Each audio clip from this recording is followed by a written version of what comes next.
স্রষ্টা এইটো স্রষ্টা এই স্রষ্টা মানে কি যে আমার জয় জয় কৃষ্ণ কৃপা মহেশ্বর যার আইকা হি হে ব্রহ্মা হরি এই যে ব্রহ্মা হরি হর তার আইকা মানে স্রষ্টা কিন্তু ব্রহ্মাই কিন্তু স্রষ্টা এই প্রপঞ্চ জগতের কিন্তু ব্রহ্মাই স্রষ্টা সৃজন এই প্রপঞ্চ আমি যেখানে দেখা শুনা জগৎ এই দেখা শুনা জগৎকে কিন্তু ব্রহ্মাই স্মরণ কিন্তু এই দেখা শুনা জগৎকে স্মরণ করা সেই ব্রহ্মা বাবাই স্মরণ করছে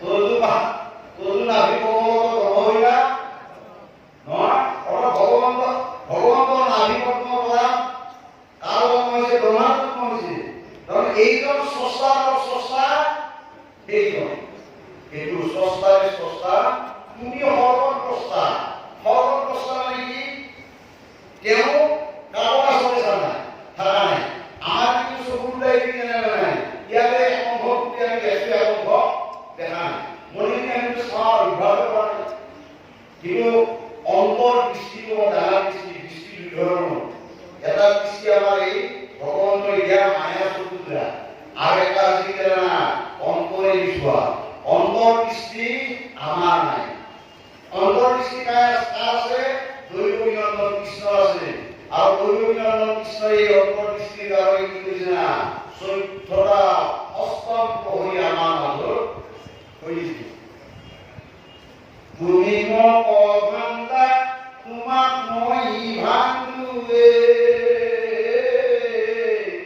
ও চৈত্যয় সাকিব ভান্দিব কোনয় উপায় হৰিত শৰণ লয়া যিটো জনয়ে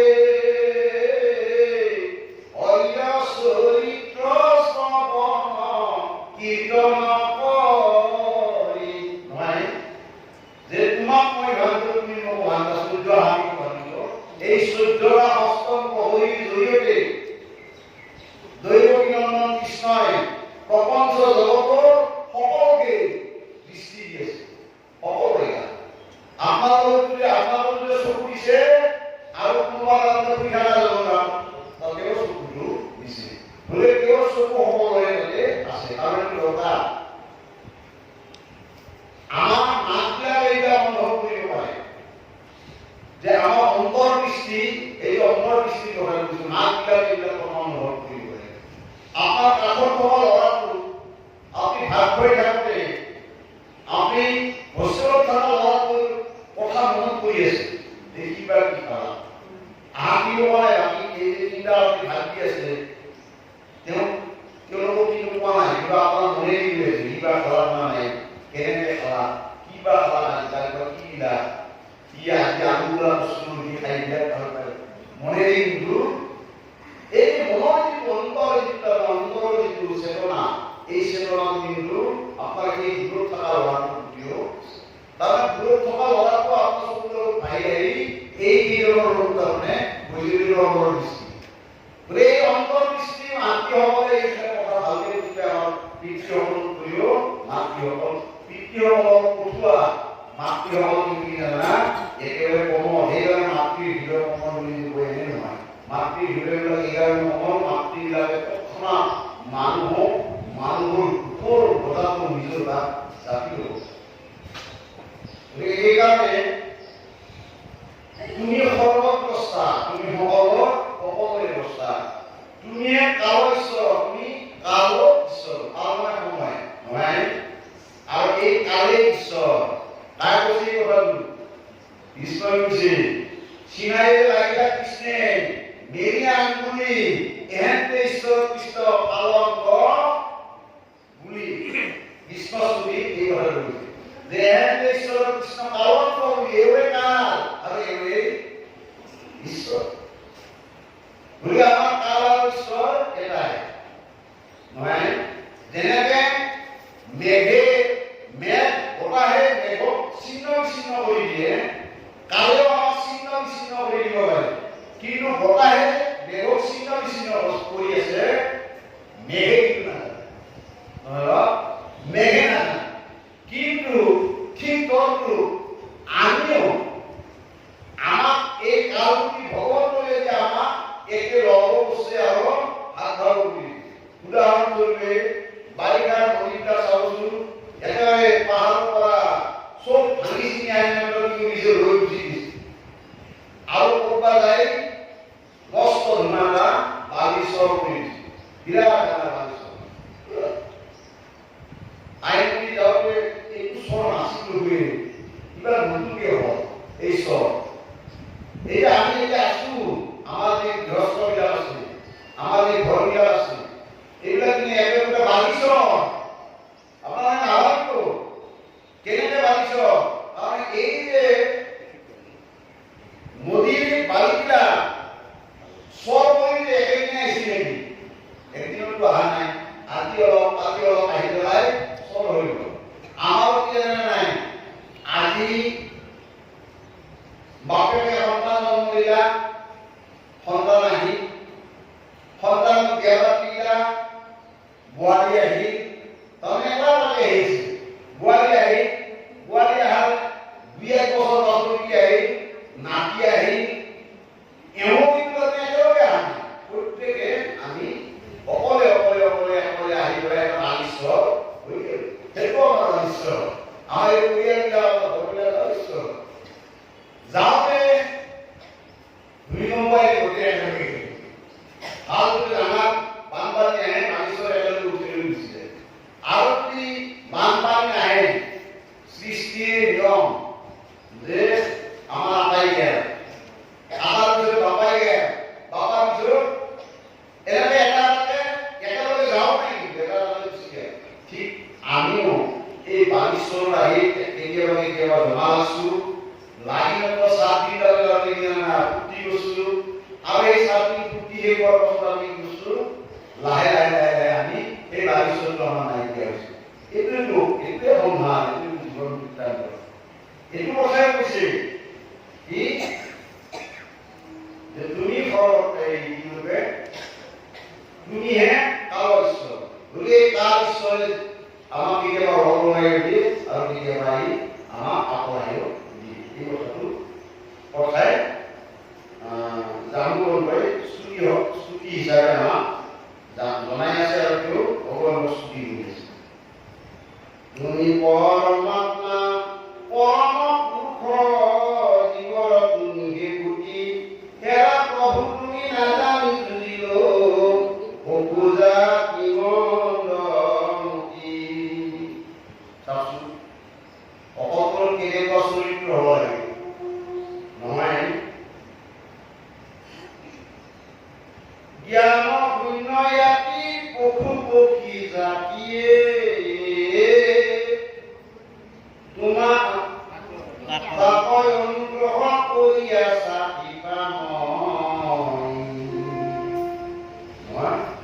আগে জানি মই খন পঠিলোৱে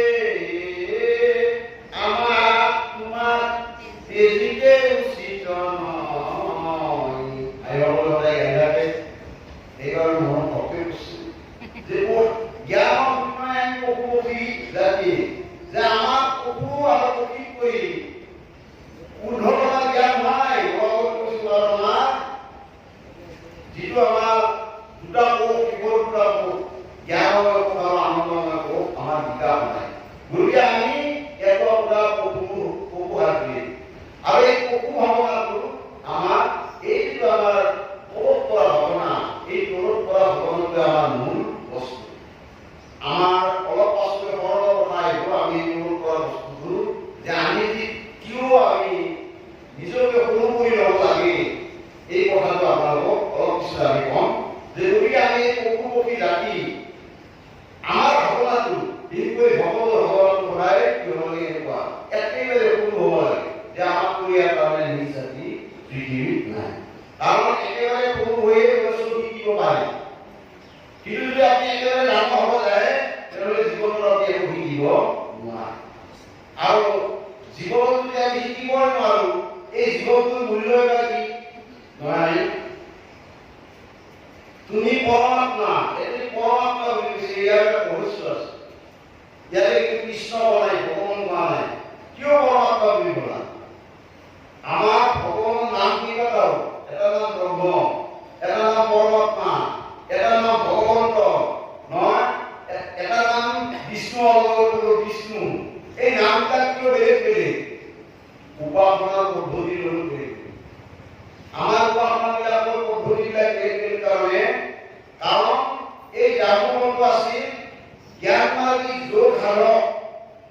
তেওঁ যোগৰ বলতে এই আজি 9টা অৱতাৰ দৰ্শন সৌভাগ্য হৈছিল কেৱল মাত্ৰ যোগৰ বলত। আৰু যোগৰ ঈশ্বৰটোৰ নাম কি জানে নাই? যোগৰ ঈশ্বৰটোৰ নাম পৰমাত্মা।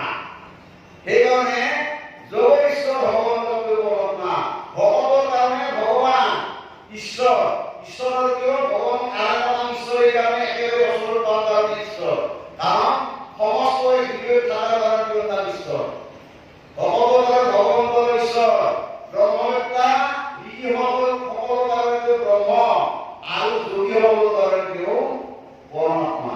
সেইকাৰণে জামুবন্ত ইয়াতে পৰমাত্মা সম্বোধন কৰি পৰমাত্মা। আৰু আপোনালোকে যদি এই কথাটো আপোনালোকৰ কিবা সন্দেহ বা সংশয় আছে, আপোনালোকে গীতা পঢ়িব। গীতা যদিও কৃষ্ণই কৈ আছে, অৰ্জুনে কিন্তু পৰমাত্মা বুলিয়ে সম্বোধন কৰি আছে। প্ৰত্যেকটো কথাতে অৰ্জুনে পৰমাত্মা বুলি সম্বোধন কৰিছে। কিয়? কাৰণ গীতা হ'ল যোগৰ শাস্ত্ৰ। যোগৰ শাস্ত্ৰ বুলি ক'বলৈ গ'লে যোগ আৰু দুই ধৰণৰ আছে। এই কথাটো আপোনালোকে ভুল নকৰিব। এটা হ'ল আমাৰ অষ্টাংগ যোগ আৰু এটা হ'ল ঈশ্বৰ সাধনা যোগ। আমাৰ গীতা হ'ল ঈশ্বৰ সাধনা যোগ, আৰু সেইকাৰণে ঈশ্বৰ সাধনা আমাৰ 18টা যোগৰ কথা কৈছে। এই 18টা যোগৰ যদি তাৰমানে আমি তত্ত্ব জ্ঞান ভালকৈ বুজি পাম, তেতিয়াহে সৰ্বধৰ্ম পৰিত্যাজ্য মামেং শৰণং ব্ৰজ অহং নাম সৰ্বপাপী নাশুচ এই শব্দৰ অৰ্থ বুজি পাম। যদি এই 18টা যোগৰ যদি আমি জ্ঞান আমাৰ যদি নহয়, তেনেহ'লে আমি এই সৰ্বধৰ্ম পৰিত্যাজ্য ইয়াৰ কথাখিনি আমি ভালকৈ বিতৰণ কৰিব নোৱাৰোঁ। আমি সৰ্বধৰ্ম পৰিত্যাজ্যৰ কথাখিনি কম নিশ্চয়। গতিকে যোগৰ ঈশ্বৰ জামুবন্তই যোগৰ ঈশ্বৰ পৰমাত্মা কৈছে, পৰম পুৰুষ তুমি, জীৱৰ তুমিহে গতি, সমস্ত জীৱৰ গতি থাকাই এই পৰমাত্মা ভগৱন্ত। আৰু আমাৰ কৃষ্ণ কৈছে, শুনা হ'ব কৃষ্ণৰ চৰিত্ৰ আগলৈ আমি নাহিকে কৰিলো, আমি নাহা কম কৈছে, নামে ল'ব নামে ল'ব নামে যোগ ধ্যান, নামে নামে নামে যোগ ধ্যান, নামে সুধীৰ নামেহে ধ্যান, এনেকে কৈছে। আৰু কি কৈছে? নামে পৰম গতি কৰিছে, পৰম গতি নামে পৰম গতি কৰিছে। সমস্ত গতিৰ ভিতৰত যে নামে গতিব পাৰে, বাকী অন্য সাধনাৰ পৰা আমাৰ কোনো গতি নহয়। এইটো অষ্টাংগ যোগ সাধনা আমাৰ কোনো গতি নহয়। কিয় নহয় জানে না? অষ্টাংগ যোগ সাধনাটো আজি আমাৰ কেনেদৰে অনুলোম বিলোম নহয়, এইটা অনুলোম কপালভাতি, এইবিলাক হ'ল আপোনাৰ অষ্টাংগ যোগৰ কথা। এতিয়া আমাৰ যি ভক্তিমান শ্ৰেষ্ঠ উদ্ধৱে যি কৈছে, উদ্ধৱে যি ক'লে জ্ঞান ভগৱতী পঢ়িব কৰিহে ভগৱতী পৰমবন্ধ কিয় কৈছে? এই ভগৱতী পৰমবন্ধ কিয় শ্ৰেষ্ঠ? জ্ঞান মাৰ্গৰ কাৰণে সাধনাটো কেৱল মাত্ৰ নিজো, কৰ্মমাৰ্গৰ সাধনা কেৱল মাত্ৰ নিজো, বেলেগ আমি ইয়াৰ ভাগ বেলেগ নহয়। কাৰণ এটা মানুহ ডাইৰেক্ট লিখিছে, তাত কি কৰিছে? এই আমাৰ কি কয় মানে কপালভাতি কৰিছে, ডাইৰেক্ট লিখিছে কপালভাতি কৰিলো। আমাৰ লোকে আগপুৱাই কৰি বহি আছে যে পৰতে তাৰ ডায়েবেটিছ নহ'ব, তাৰ চৰ্বি নহ'ব, কিন্তু তাৰ ল'ৰাটো হ'ব। বাপে সফলতি ল'ৰাটো যদি তাৰ কপালভাতি কৰে, বাপে নহয়। কিন্তু আমাৰ ভক্তি মাৰ্গত কি দিছে? ভক্তি মাৰ্গত বাপে কৰি পায়, কুটিয়াকে কৰিলে বাপে কৰে। উদাহৰণ ষষ্ঠ স্কন্ধ ভাগৱত, পুত্ৰীয় নিষ্ঠাৰে যদি শুনি আছে শাস্ত্ৰ, বৈষ্ণৱ পুত্ৰক লাগি কৰিব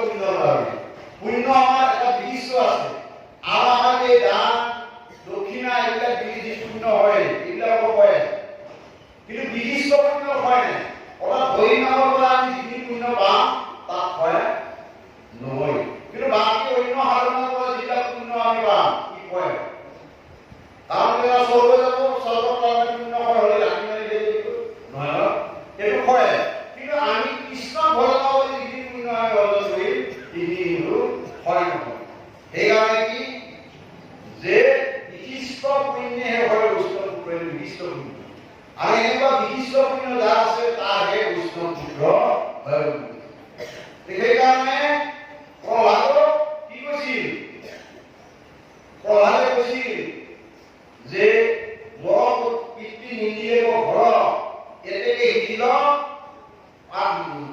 পাতক মহাঘৰ এইবুলি কৈছিল যে মোৰ পিতৃ মই বহুত নিন্দা কৰিলে গতিকে মোৰ পিতৃৰ এই নিন্দা কৰিলে তাত যাতে তুমি কোনো দায় নধৰা এইটোৱে মই কৰি দিওঁ তেতিয়া হাঁহি নৰয় কি কৈছিল নিহিংসে বলন্ত হাঁহি শুনিও প্ৰসাদ দিব কণ লাগে তোক ইহ প্ৰসাদ পৰম বৈষ্ণৱ পুত্ৰ হৈ যাৰ একৈশ পুৰুষতাৰ হৈলি উদ্ধাৰ নহয় যে কৃষ্ণ উদ্ধাৰ কৰি যা তোমাৰ বেলেগ কৰিব লগা নাই এই বৈষ্ণৱ পুত্ৰৰ বাহাদুৰি তাৰ বাপে মায়েও কাক উদ্ধাৰ কৰিলা একৈশ পুৰুষ কাক উদ্ধাৰ কৰিলা এটা হৰি ভক্তি তাৰমানে হৰি ভক্তি এইটোৱে মহিমা হৰি ভক্তি কিদৰে নাই ইজনক চাপোৰ্ট কৰে বাপেকক চাপোৰ্ট পুতেকে কৰে পুতেকক চাপোৰ্ট বাপেকক কৰে কিন্তু কপাল ভাঙি কৰিলে পুতেকে কপাল ভাঙি কৰিলে বাপেকে তাৰ ফল নাপায় নাপায় এই সকলোবিলাক জানি পেলাই আমি যদি এই জ্ঞান মাৰ আৰু কৰ্মৰ বাকী কেৱল ভক্তি আৰু আশ্ৰয় লাগে মোৰ কথাটো পুৰক এই মোৰ সমস্ত কথা বুজিছে আৰু সেইকাৰণে ইয়াক কৈছে এৰা প্ৰভু তুমি নাজানি যুঁজিলো পশু জাতি মন্ত্ৰমুখী আৰু সেইকাৰণে আমি মহা পশু জাতি আমাৰ জ্ঞান নাই জ্ঞান শূন্য পশু জাতি কাৰণ জ্ঞান শূন্য আমি গতিকে জ্ঞান শূন্য কাৰণে আজি তোমাৰ স্বৰূপটো দেখিবলৈ মোৰ সৌভাগ্য নহয় হে ৰাম জয়খানি শ্ৰীৰাম ৰূপয়োগ কৰি আছিলা তুমি মুৰাৰী তোমাৰ পদৰ মই অনুচৰ আছিলো সেৱা কৰি সকলো বিৰণী আচলতে ৰামমন্দিৰ ৰামৰ কি আছিল মন্দিৰ আছিল ৰামমন্দিৰ শ্ৰীৰামৰ মন্দিৰ আছিল কিন্তু ৰামমন্দিৰ কি বুলি সম্বোধন কৰিছে সকলো চাব অনুচৰ মই তোমাৰ তাপস আগতে শব্দ কৰি কৈছে চৰণৰ অনুচৰ মই তোমাৰ চৰণৰ অনুচৰ আছো অৰ্থাৎ অনুচৰ মানে কি পদাৰ্থ তাৰ তোমাৰ পদ যোনফালে গৈছে মই সেইফালে গৈছিলো হা তোমাৰ পদ যিফালে গৈছে মই সেইফালে গৈছিলো চাচোন সমস্ত কিন্তু ঘটনা দাদা আকৌ মন্ত্ৰী কৰি কি আমিতো মন্ত্ৰী কয় যাৰ ঘটনা তেওঁ মন্ত্ৰণাদি সমস্ত কৰিলে কিন্তু তেওঁ কি কৰে নিজে যে তোমাৰ পদ অনুকৰণ কৰি মই আগবাঢ়ি গৈছো তোমাৰ চৰণ অনুসৰণ এই হ'ল ভক্তি মাৰ্গৰ আচৰণ এই যে কালি আমি আচৰণৰ কথা কৈছিলো আচৰণ গতিকে এনেকুৱা আচৰণ যদি আমাৰ নহয় অভাগ্য মাৰি যদি আমি কথাবিলাক কৈ যাওঁ তেনেহ'লে আমাৰ ভক্তি মাৰ্গে ক্ৰিয়া নকৰিব সেইকাৰণে আমাৰ ভক্তি মাৰ্গটো এই সকলোবিলাক কথা জানিবলগীয়া যে তোমাৰ পদ যে এই যে মংগলতা তাৰে আমি অলপ কথা কম যে এই জাম্বুবন্ত মংগলতাই কি কৰিছিল ৰাগৰ অস্ত্ৰক অংগলৈ পঠাইছিল কিয় যে অংগৰ বুদ্ধি সম্পন্ন এই বানৰ সেনাৰ মাজত নাছিল আৰু সেইকাৰণে অংগৰক চিলেকশ্যন কৰি পঠিয়াইছিল আৰু ৰামমতে হৈও কৈছিল যে লোকেশ্বৰ প্ৰণাম গ্ৰহণ কৰিব। তুমি কোন দেখাটো বান্দাৰে নাকি বান্দাৰে কিন্তু মই চিনে দিছে মই বালি উঠিয়া বালি কিয় আপোনাৰ মনত নাই এগৈ ঘূৰি নাহে গেছি আৰু তুমি বালি উঠিয়া তেতিয়া কথা তাৰ মানে এই বুদ্ধি এই এটা অংগৰ বুদ্ধি পৰিচয় চিধাই কৈছে যে মই কিন্তু বানন মই কিন্তু বালি উঠে বালি উঠে তুমি বলকে যাব বুকের অবস্থা হবে লেগে তুমি একটা পানি ডুবার কাছে এই বালি ইয়াসো ইয়ার হাবরা করা হবে নয় আর এই কারণে জামবন্ধে নগরা লই কি অঙ্গর করেছি যে প্রভু তুমি এই এটা সব বাকিয়া তুমি বাকিয়া নাম ভক্তির কথা তুমি না জানা আমার মহাপুরুষ শ্রীমন্ত অঙ্গদের বলছে আমার ভক্তির কথা অন্ধ বুদ্ধ অন্ধ পাপবোধ জানকী কিরণ সরাই রঘুপতি বড় বড় হর ঈশ্বর অঙ্গর বহত রূপাই পুন পুন এই গুর ওই প্রমাণা নিকাশনা পনিদা এই অঙ্গের দ্বিতীয় কথা হচ্ছে আমার যে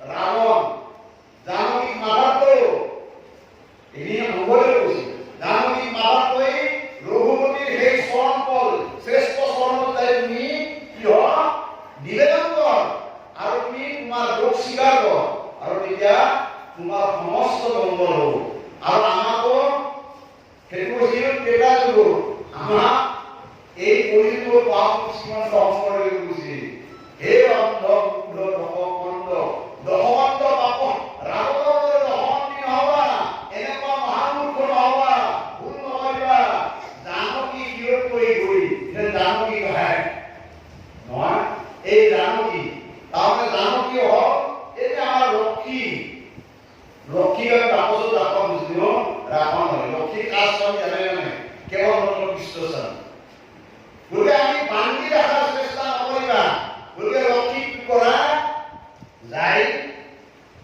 সেই ৰঘুপতি বৰ ৰামচন্দ্ৰ দৰ্শন কৰা অৰ্থাৎ আমাৰ যিবিলাক সম্পত্তি আছে ধন সম্পদ আছে এইবিলাক সদায় ভাল পায় কি ভগৱন্ত এইখিনি কথাই আমাৰ মহাপুৰুষ শ্ৰীমন্ত শংকৰদেৱে কৈছে যে সমস্ত ধন বিত্ত আনকি আমাৰ এই দেহটো তাৰমানে আমি এই দেহটো উচুলা কৰি দিছোঁ কায় বৈক্য মানে সত্য হইলে তোমাৰ চৰণত শৰণ দিছোঁ গতিকে আমাৰ এই সমস্ত দেহ তোমাৰ চৰণত বৃদ্ধি দিয়াৰ পাছত ইয়াত নাই নাই আমাৰ দেহটোৱে যদি আমাৰ ঘৰত নাই আমাৰ সম্পত্তিবিলাক চব দৈৱ কৃষ্ণ এই কথাটোৱে আমাৰ মহাপুৰুষ শ্ৰীমন্ত শংকৰদেৱে অন্ধ কুকুৰ অন্ধ বাপবোধ জানকী কিহৰ চলাই গতিকে জানকী কিহৰ কৰি আহিব কি কৰা ঈশ্বৰ সমৰ্পণ কৰা আমাৰ সমস্ত বস্তু ঈশ্বৰ সমৰ্পিত হ'ব লাগে ধন দ্বাৰা পূজা আদি কৰি আনকি এই শ্ৰেষ্ঠ আমাৰ দেহটো ঈশ্বৰ সমৰ্পিত হ'ব লাগে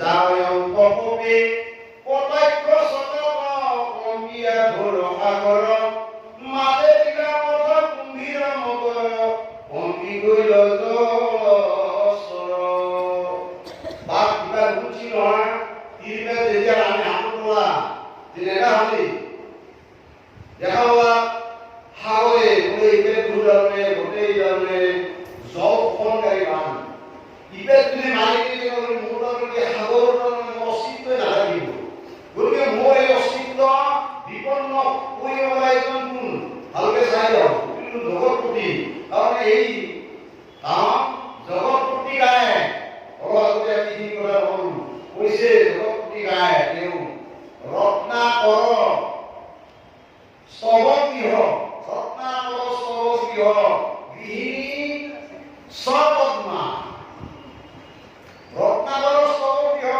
যাৰ গৃহ ৰত্নৰাকৰ সমস্ত পৃথিৱীৰ যিমান ধাতু আছে সমস্ত পৃথিৱীৰ যিমান সম্পদ আছে সাগৰৰ নদীত যিমান পানী আছে তাৰ ৰত্নাকৰ গৃহ সাগরে বর্ণনা করছে রত্নাকর স্তব গৃহ যে তোমার এই গুণা আছো হ্যাঁ তাহলে গৃহিণী স পদ্মা অর্থাৎ তোমার গৃহিণী পদ্মা পত্নী বলে তোমার আমার কি কথা আছে হে প্রভু তুমি যে সাদা হেনে কেউ এই কথা বলবো যে যেহেতু সমস্ত রত্নাকর তুমি যেহেতু তুমি তোমার ভাষা লক্ষ্মী গরিয়া মোর ইয়ার কবা নাই গরি মা শ্রী পালন প্রভু গরি তুমি রামদেব ঘরে বসি গেছো গরি ওই প্রণাম করিছো তুমি মই সমস্ত পানী গ্রহণ করে দি তুমি আগুৱাইবা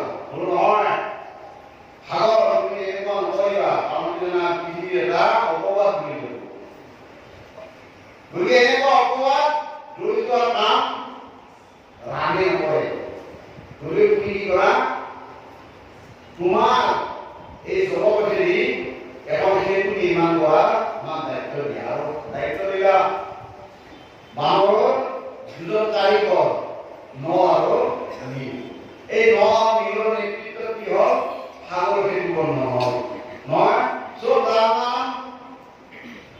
ৰাম নাম দেখি ফেলে দিছে ভাবলো রামে ভাবে রাম নাম লেখি ফেলে দিছে ভয়ে ফেলে দিছে রামে ফেলে দিয়া কুকুরকে উঠছে তো গেছি পুরো গায়ে উঠলা এটা বাস্তবে হনুমান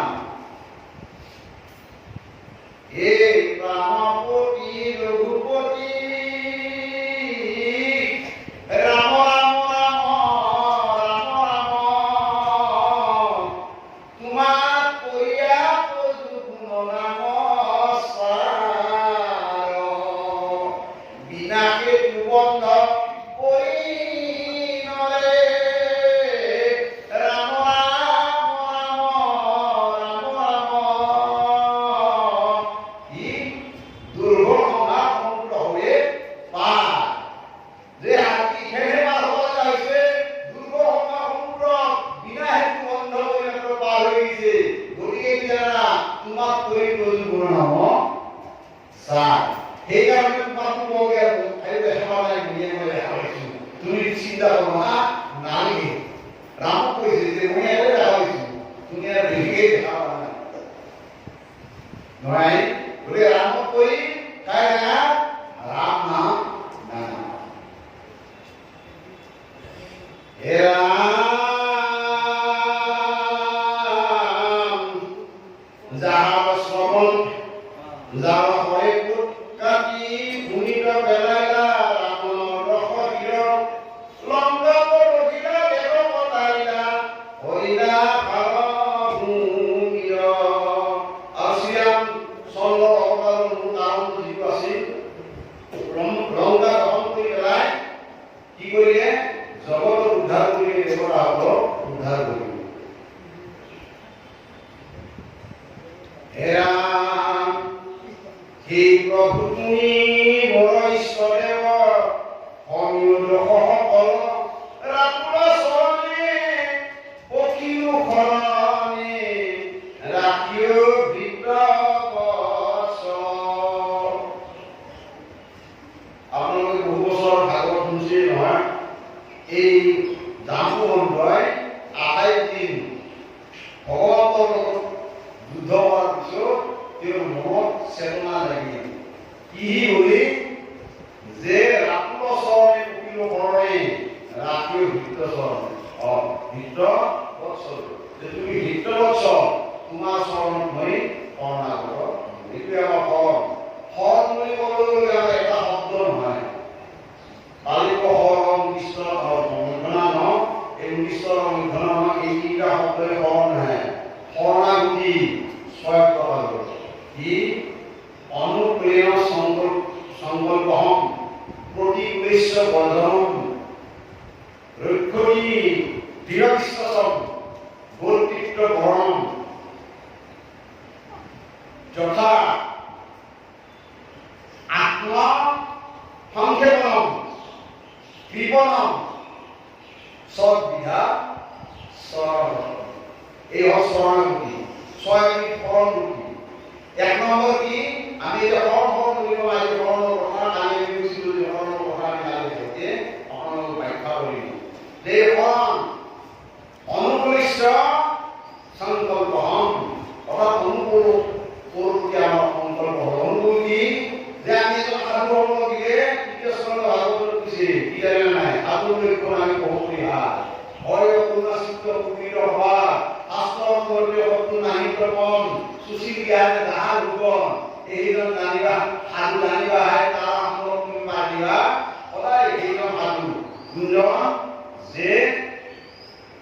যাৰ সদায় সুশীল জ্ঞান শাস্ত্ৰ সম্পৰ্কে একো নাহিব নাযায় সদায় শাস্ত্ৰ অনুসৰণ কৰি চলে শাস্ত্ৰ কিয় অনুসৰণ কৰি চলিব লাগে শাস্ত্ৰ মানে কি আমি শাস্ত্ৰ কৰিয়ে শাস্ত্ৰ মানে কি শাস্ত্ৰ কি শাস্ত্ৰ যিয়ে আমাক সহায় কৰে আমাৰ এই মনুষ্য শৰীৰটো যিয়ে সহায় কৰে তাৰ মাত্ৰ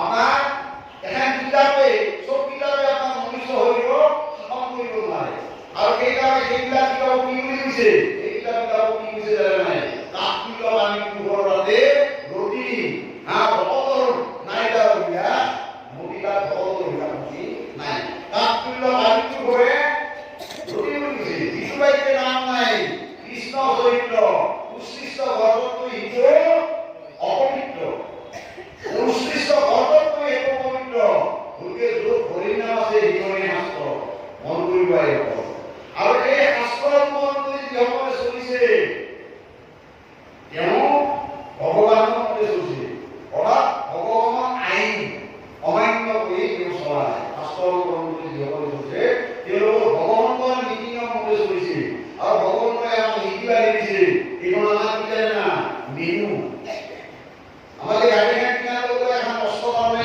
কি কেটেলগ দিয়ে এইভাবে ধরনে মোবিল এই ঘর লাগবো এইভাবে ইমান কিটা রানিং তাতে সার্ভিসিং করব লাগবো এইভাবে ধরনে কুড়ি কুড়ি রেখে 3 বছর ব্যবহার করব লাগবো এনে ধরনের তার এখন ঠিক তদ্রুপ তাকে আমাকে এই পৃথিবী পথর লোকে এই নিয়োগে দিবলিছে শ্রীমদ ভাগবত শাস্ত্র আর গীতা শাস্ত্র নিয়ম আর এইবিলাকৰ মতে যদি আমি চলো আমাৰ জীৱনটো কিয় ধন্য হ'ব আৰু এইবিলাকৰ নচলো তেতিয়া কিয় তেতিয়া আমি অনুকূলে সংকল্প আমি সংকল্প কৰি ল'ব লাগিব যে ঈশ্বৰে কি কয় আমি সেই মানিম এই সিদ্ধান্তত যাই উপনীত হৈছে তেওঁৰে অনুভৱটো দেখাব লাগিব নহ'লে এনে বিচাৰ কৰা কি ভোলাত বাগৰি ক্ষেত্ৰ আত্মনষ্ট কৰি নাম নাই না কিবা আছে এইটো হ'ব নামটি এক নম্বৰ প্ৰতিবেশ্য বৰ্জনম প্ৰতিকূল লাগিব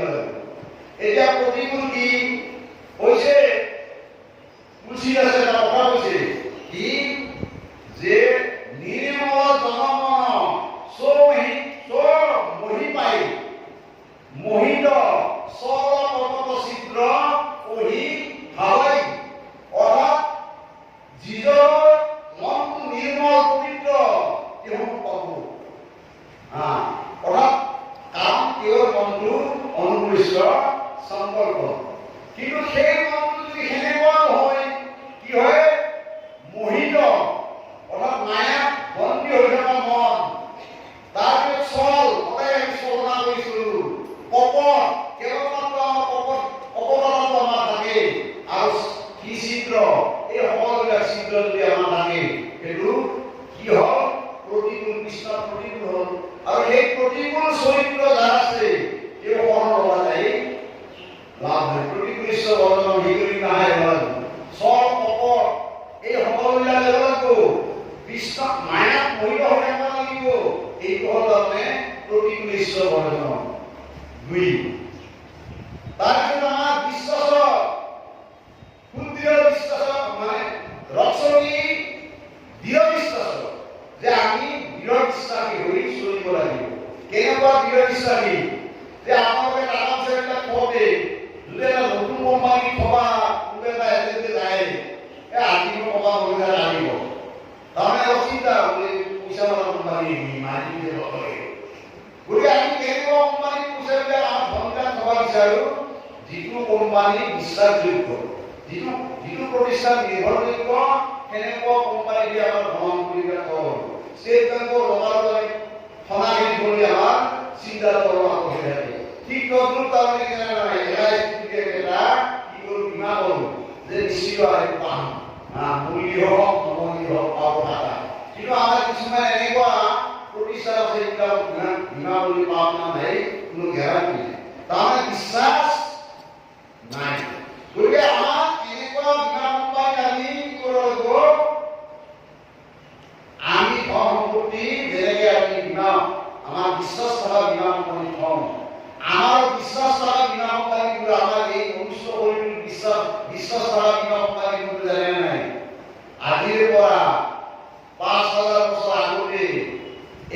কোম্পানীৰ জন্ম হৈছিল। আজিৰ পৰা 5129 বছৰ আগতে এই বীমা কোম্পানীৰ জন্ম হৈছিল। আজিৰ যিবিলাক টাকা বীমা কোম্পানী সেইবিলাক তাৰমানে মায়ে বাপেৰে জন্ম আছিল। গতিকে আজিৰ পৰা 5129 বছৰ আগতে তাৰমানে দৈৱকীনন্দন কৃষ্ণই আমাক বীমা কোম্পানী দি থৈ গৈছে। যে মই কৈছো সৰ্বধৰ্ম পৰিত্যাজ্য মাম এৱং শৰণং ব্ৰজ অহং তাং সৰ্বপাপেভ্যো মুখ্যস্যামি মা সূচ। মই শ্ৰীকৃষ্ণই কৈ দিছো যে সমস্ত ধৰ্মবাদী মোৰ ওচৰত আঁতোৱা আৰু মোৰ ওচৰত আঁতোৱালে কি হ'ব জানা? মই তোমালোক নিশ্চিত হৈ কৈছো মই তোমালোক সমস্ত পাপৰ পৰা ৰক্ষা কৰিম। এনেকুৱা নিশ্চিতি আজিৰ পৰা 5129 বছৰ আগতে মহাপুৰুষ এই আমাৰ শ্ৰীকৃষ্ণই আমাক মানি দিছে। কিন্তু আমি খালি গাড়ী দেখিছো নহয়। তুমি এই নিশ্চিত বাণীটোৰ প্ৰতি আমাৰ কিমান ধৰণে আমি বিশ্বাস কৰিছো?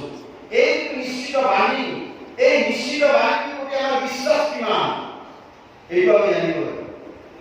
আমি চাব ট্ৰেইনখনত যেতিয়া বঙাইগাঁৱৰ পৰা আপোনালোকে দিল্লী যাব, ৰিজাৰ্ভেশ্যন চিটটো 5 বছৰ বঙাইগাঁও বেলিকটত থৈ যি বিন্দাছ টুপি মাৰো বাটত যি ট্ৰেইনখন এক্সিডেণ্ট নহ'ব আপোনালোকে ভাবে।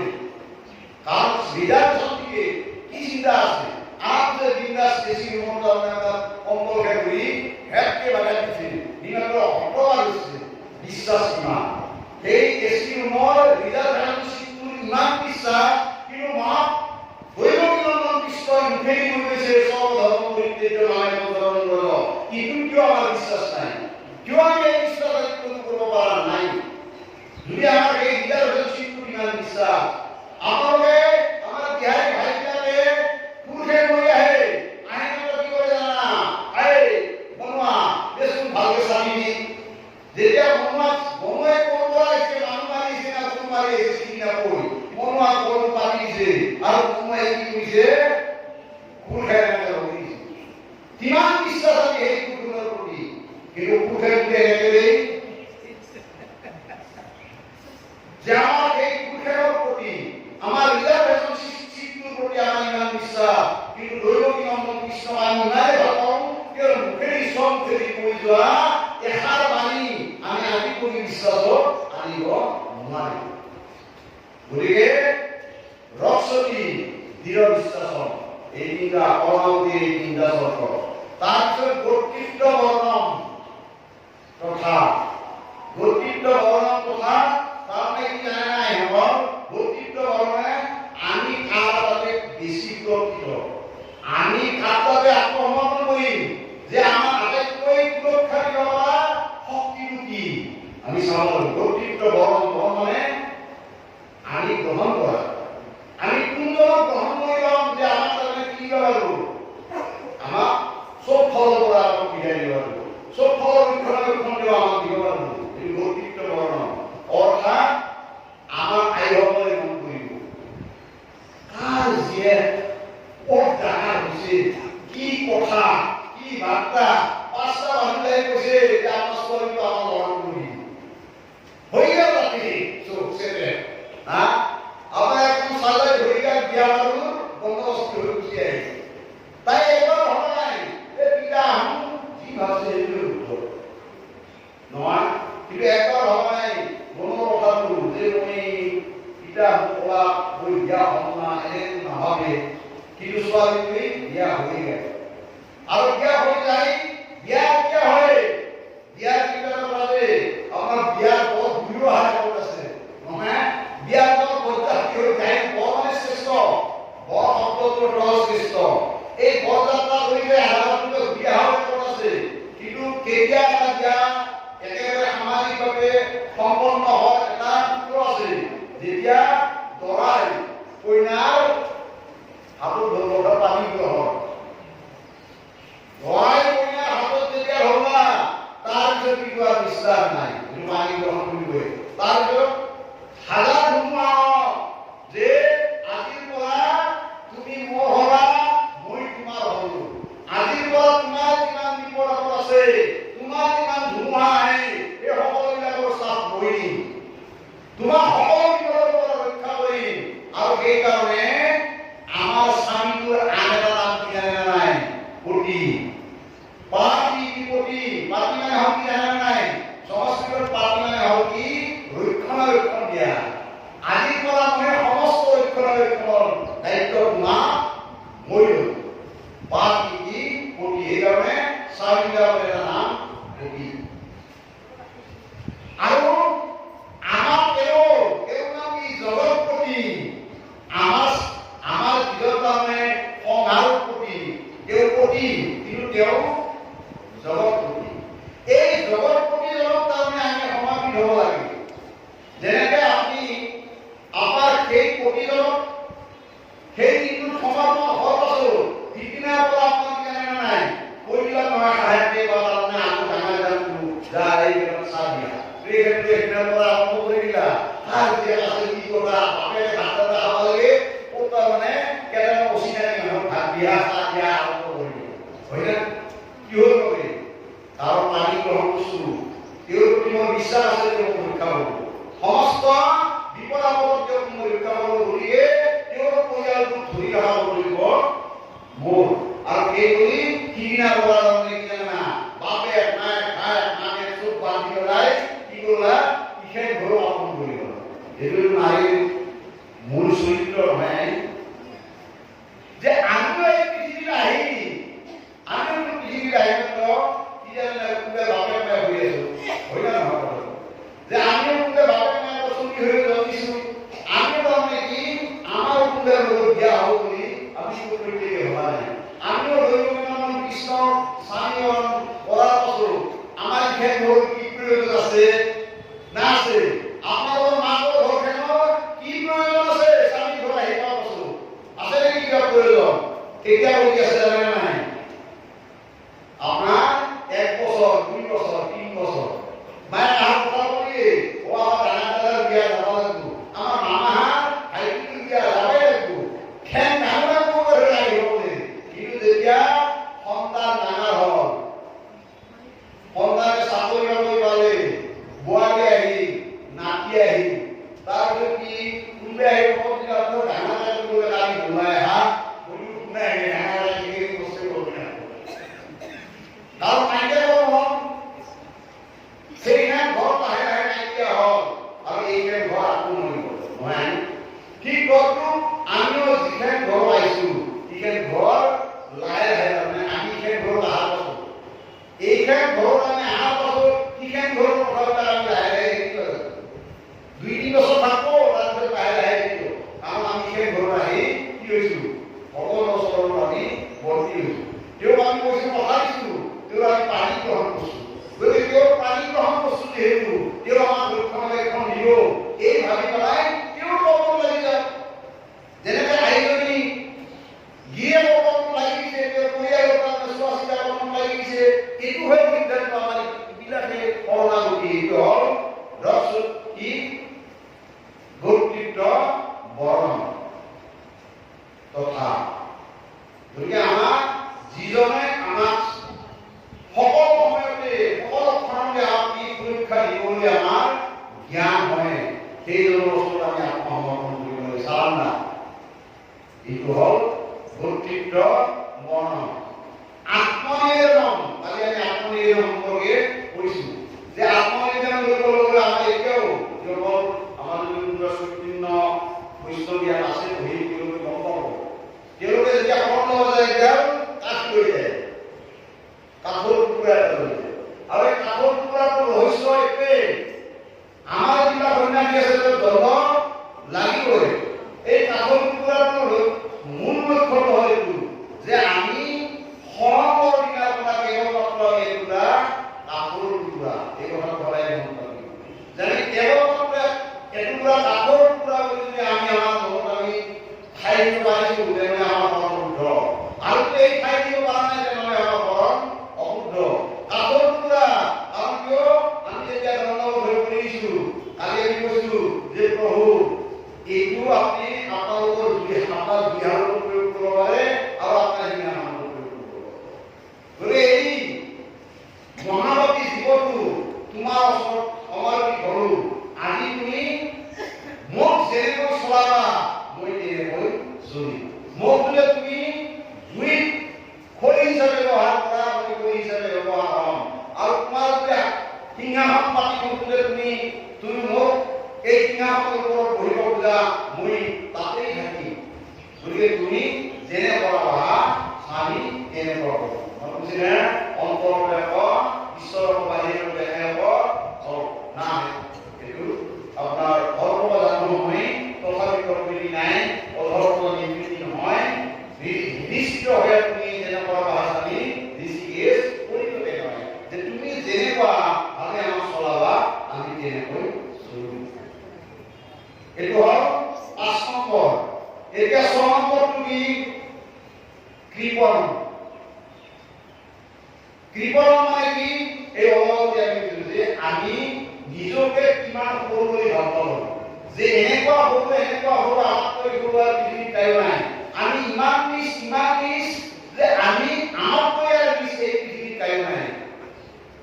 নহয় এইটো কথা নাই।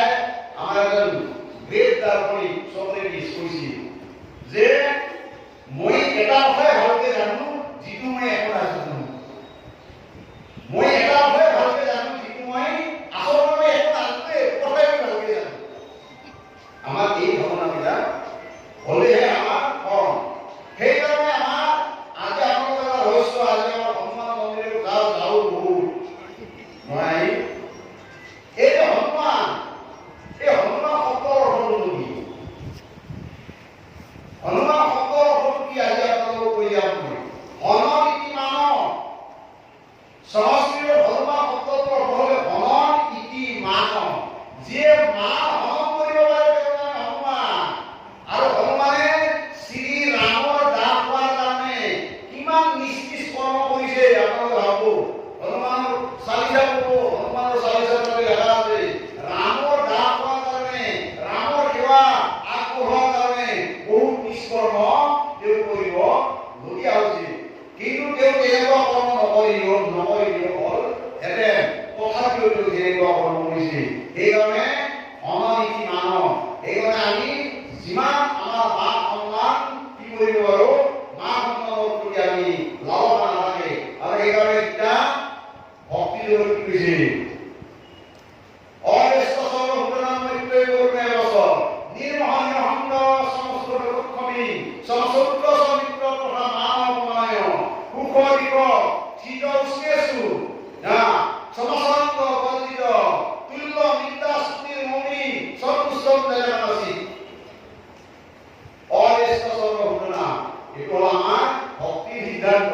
আপোনালোকে গীতা ভক্তি যোগৰ 13 নম্বৰ শ্লোকৰ পৰা 19 নম্বৰ শ্লোক এই শ্লোক পৰা আপোনালোকে পঢ়িব।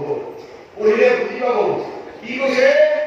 অনিষ্ট সৰ্বভূতানাম, কোনো প্ৰাণীৰ প্ৰতি হিংসা আঙুলি নুলুৱাবা। মৈত্ৰেয় বৰুণাই বছৰ সকলোৰে প্ৰতি মিত্ৰতা স্থাপন কৰিবা আৰু কাৰুণিক হ'বা। তাৰপিছত সমচৰিত্ৰ চৰিত্ৰ শত্ৰু মিত্ৰ সকলোকে সমান জ্ঞান কৰিবা। সমচৰিত্ৰ চৰিত্ৰ তথা মান অপমান। য'ত মান পোৱা তাতে তুমি আনন্দিত নহবা, য'ত অপমান পোৱা তাতে তুমি দুখ নকৰিবা। এই হ'ল ভক্তিৰ লক্ষ্য। তুল্য নিন্দা স্তুতি কৰি, যে তোমাক কোনোবাই স্তুতি কৰে যদিও আৰু তোমাক নিন্দা কৰে যদিও দুয়োজনক সমান কৰি ভাবিবা। স্তুতি কৰা তুমি বৰ কৰি নাভাবিবা আৰু নিন্দা কৰা তুমি নিজ কৰি নাভাবিবা, দুয়োজনক সমান কৰি ভাবিবা। গতিকে এনেকুৱা আমাৰ সিদ্ধান্তবিলাক আমাৰ ভক্তি মাৰ্গত দিয়া আছে। গতিকে লাহে লাহে আমি এইবিলাকৰ ফালে আগুৱাই যাব লাগিব। এইটো হ'ল কি? অননীতি মানৱ হনুমান। একেবাৰে আমাৰ কি হ'ব লাগিব? সবাৰ সৰু হোৱা যিটো লক্ষ্য, এই লক্ষ্যটো হ'ল আমাৰ কি? আমাৰ শৰণাগতিৰ শেষ লক্ষ্য। গতিকে আমাতকৈ সৰু পৃথিৱীৰ কোনো নাই। মোট কৰি ডাকৰ সেইকাৰণে মহাপুৰুষ মাধৱদেৱে নহওঁ জানাই আমি চাৰি জাতি চাৰিও আশ্ৰমী নহতি নহ ধৰ্মশীলতা নব্ৰত তীৰ্থগামী কিন্তু পূৰ্ণানন্দ সমুদ্ৰ